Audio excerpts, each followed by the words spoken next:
Hello, আসসালামু আলাইকুম। আমি সোয়াইদা রাহেনা পুষ্পা বলছি কিয়োটো, জাপান থেকে। আজকে আমরা যাব কিয়োটোর অন্যতম একটি জায়গা, কিয়োটো বোটানিক্যাল গার্ডেন, যেখানে প্রায় 12,000 স্পেসিসের 1,20,000-এর মতন গাছ রয়েছে এবং জায়গাটা অসম্ভব সুন্দর। অনেক রকমের ফুল এবং অনেক রকমের গাছ দিয়ে সাজানো পুরো জায়গাটা। আপনারা দেখলে বুঝতে পারবেন জায়গাটা কতটা সুন্দর। আমরা আমাদের বাসা থেকে বাস স্ট্যান্ডে যেয়ে সেখানে 206 নম্বর বাসে যাব, যেতে লাগবে 20 থেকে 25 মিনিট, এর বেশি না। দেন ওইখান থেকে নেমে আবার 5-7 মিনিট হাঁটতে হবে। খুব একটা কঠিন না আমাদের বাসা থেকে যাওয়া, ওখানে ইজি। সো আজকে আমরা যাচ্ছি কিয়োটো বোটানিক্যাল গার্ডেন। চলুন আপনাদেরকে ঘুরিয়ে নিয়ে আসি কিয়োটো বোটানিক্যাল গার্ডেন থেকে।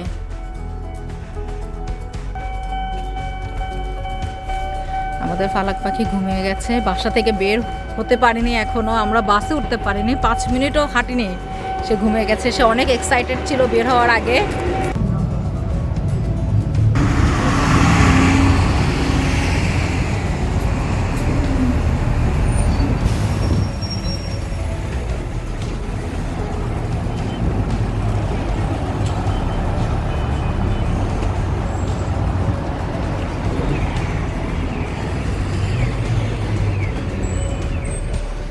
সো আমরা মাত্র বাস থেকে নামলাম, এখন আমরা হেঁটে যাব। হেঁটে যেতে বেশিক্ষণ লাগবে না, 5 মিনিট। আমরা বাস থেকে নেমেছি, নেমে এখন হেঁটে যাচ্ছি 5 মিনিটের মতো রাস্তা। আপনারা দেখতেই পাচ্ছেন খুব সুন্দর রাস্তা, অসম্ভব সুন্দর লাগছে। আসলে মৌমিজুর সময় এই রাস্তাগুলো যতটা সুন্দর লাগে, অন্য সময় কিন্তু আসলে এতটা সুন্দর লাগে না। তো আমরা ভিতরে ঢুকবো, ঢোকার আগে টিকিট করতে হবে। টিকিট করার সময় আপনাদেরকে দেখাবো কত টাকা করে লাগছে, কার কার টিকিট লাগছে এখানে। চলুন।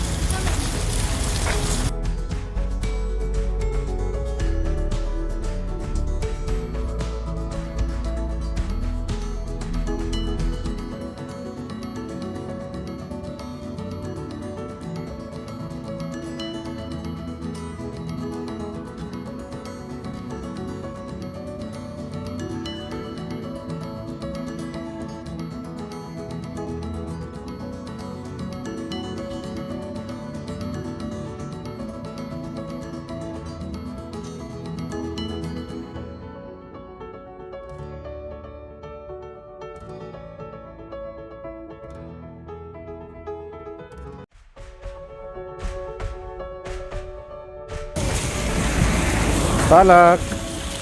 Hi, Baba. Hi.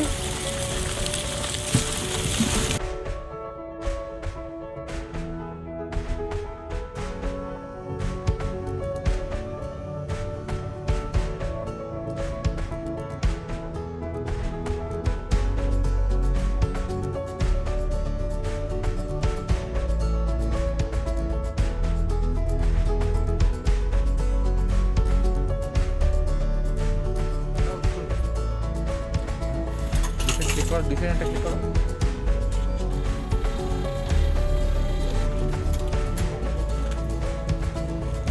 Change something.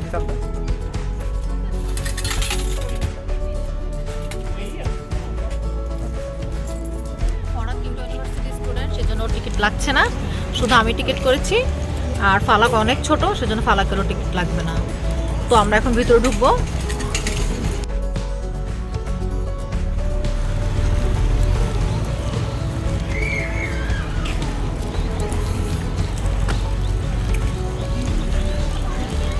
So beautiful.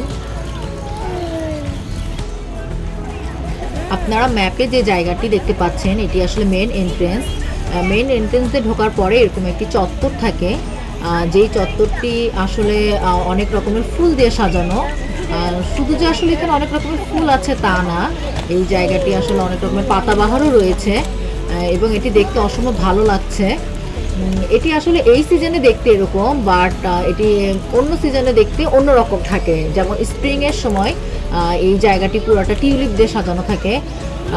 So আমাদের চেষ্টা থাকবে আপনাদেরকে স্প্রিংয়ের সময় এই জায়গাটি একবার দেখানো।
আপনারা যারা জাপানে থাকেন কিংবা একবার হলেও এসেছেন তারা জানেন যে জাপানিরা কি পরিমাণে ফুল পছন্দ করে। জাপানিদের বাসার সামনে আসলে খুব একটা জায়গা থাকে না, কিন্তু যত ছোটই জায়গা থাকুক না কেন সেই জায়গাটি তারা ফুল দিয়ে সাজিয়ে রাখার চেষ্টা করে। এটি হচ্ছে তারই একটি ডেমনস্ট্রেশন। আমার মনে হয় না এই জায়গাটি 2 মিটার বাই 2 মিটারের বেশি হবে, কিন্তু এত ছোট জায়গায় কিভাবে সাজিয়ে গুছিয়ে রাখতে হয় এখানে সেটাই দেখানো হয়েছে।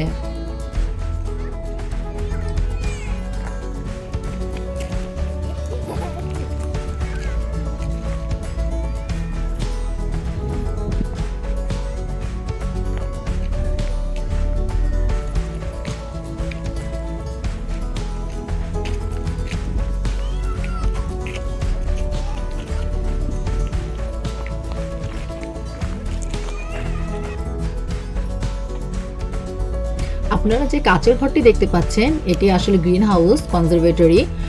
এটি সম্পর্কে জানতে হলে চোখ রাখুন আমাদের এই ব্লগেরই পরবর্তী পার্টে।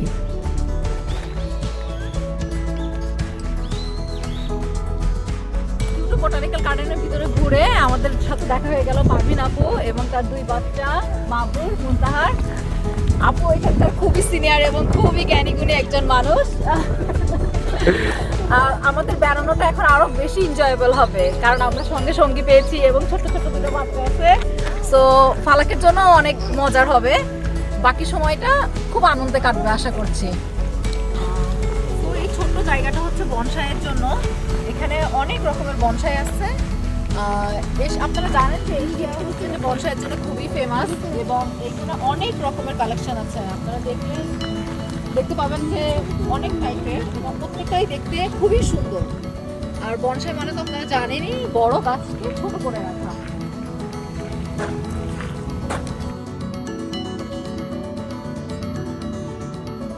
এখানে আসলে যে বনসাইগুলো রয়েছে আমার মনে হয় না এগুলো বাংলাদেশিদের কাছে খুব বেশি পরিচিত।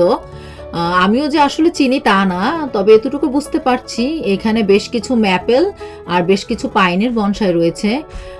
আসলে এগুলো দেখতে ছোট হলেও এগুলো আসলে একদিনের না, এক একটা বনসাইয়ের পিছনে অনেক বছরের পরিশ্রম এবং পরিচর্যা রয়েছে।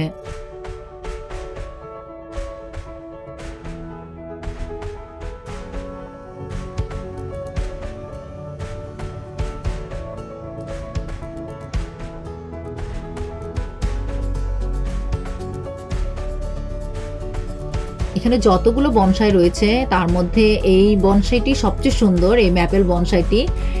ওয়াও, এটি সবগুলো পাতায় লাল, কি সুন্দর লাগছে দেখতে।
এই জায়গাটি আসলে সেন্ট্রাল লনের কাছাকাছি।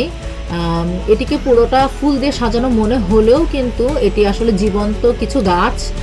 এটি নিচে টব রয়েছে এবং একটিকে প্রাণীর রূপ, অন্যটিকে গাড়ির রূপের মতো রূপ দিয়ে সাজানো হয়েছে।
এটি আসলে রোজ গার্ডেন। এই পুরো জায়গাটি গোলাপের জন্য ডেডিকেটেড। এখানে বিভিন্ন রঙের এবং বিভিন্ন প্রজাতির গোলাপ রয়েছে।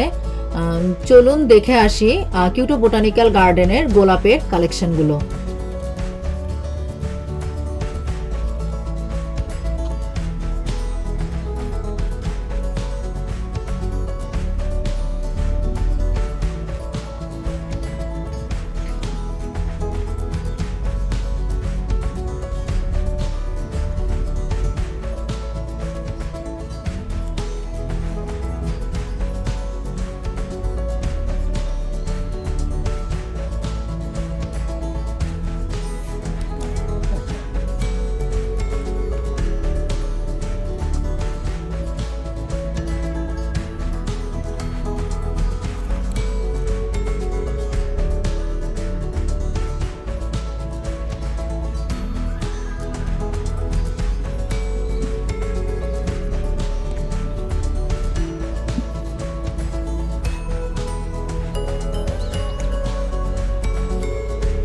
রোজ গার্ডেনের ঠিক পিছনে এই জায়গাটি কসমস দিয়ে সাজানো।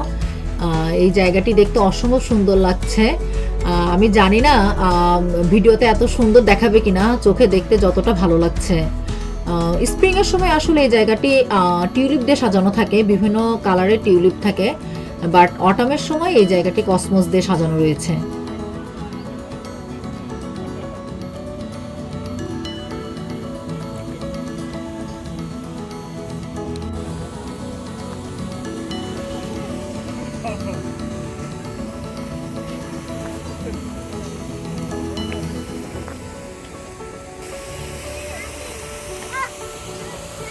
এই জায়গাটি আসলে আমেরিকান ডিসপ্লে গার্ডেন। এই জায়গায় অনেক রকমের ফুল দিয়ে সাজানো এবং মাঝখানে একটা ঝর্ণা রয়েছে। আল্লাহর কাছে অনেক শুকরিয়া যে আমরা এরকম সুন্দর জিনিস উপভোগ করতে পারছি, এবং আল্লাহর এই দুনিয়ায় কত রকমের, কত সুন্দর, কত রঙের যে ফুল রয়েছে সেটি আসলে এখানে আসলে কিছুটা হলেও বোঝা যায়। আমি চাইবো আল্লাহ যাতে আপনাদেরকে এই তৌফিক দান করেন, যাতে আপনারাও এরকম সুন্দর জায়গা, সুন্দর ফুল উপভোগ করতে পারেন।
আমাদের কিউটো বোটানিক্যাল গার্ডেন আমরা যতটুকু পেরেছি আপনাদের দেখানোর চেষ্টা করেছি, কিন্তু সময়ের স্বল্পতার কারণে পুরোটুকু আমরা ঘুরে দেখতে পারিনি। আপনারা তো আসলে দেখতেই পাচ্ছেন এখানে কি পরিমাণে ফুল। আসলে কিউটো বোটানিক্যাল গার্ডেনটা এক এক সিজনে এক এক রকম সুন্দর। কখনো সাকুরার সময়ে অসম্ভব সাকুরা ফোটে, তখন অন্যরকম সুন্দর। এখন মমিজির সময় এই সিজনটা সাধারণত গোলাপ ফুলের জন্য খুবই বিখ্যাত। প্রচণ্ড রকমের সুন্দর সুন্দর গোলাপ এবং এত কালেকশন, বিভিন্ন কালারের গোলাপ এখানে। সত্যি আমি খুবই অভিভূত এত সুন্দর জায়গাটা দেখতে পেরে। টাইমিংটা ভেরি ইম্পর্টেন্ট। আপনি কোন সময় আসছেন, কোন সিজনে আসছেন। বোটানিক্যাল গার্ডেনের একটা তাৎপর্য হচ্ছে এটা এক এক সময়ে এক এক রকম সৌন্দর্য নিয়ে থাকে। আপনি যেই সিজনেই আসেন না কেন এখানে কিছু না কিছু সৌন্দর্য আপনি দেখতেই পাবেন। তো এই ছিল, আশা করি আপনাদের ভালো লেগেছে। আমাদের সাথেই থাকবেন, দোয়া করবেন আমাদের জন্য। ইনশাল্লাহ দেখা হবে অন্য কোনো ব্লগে। আল্লাহ হাফেজ।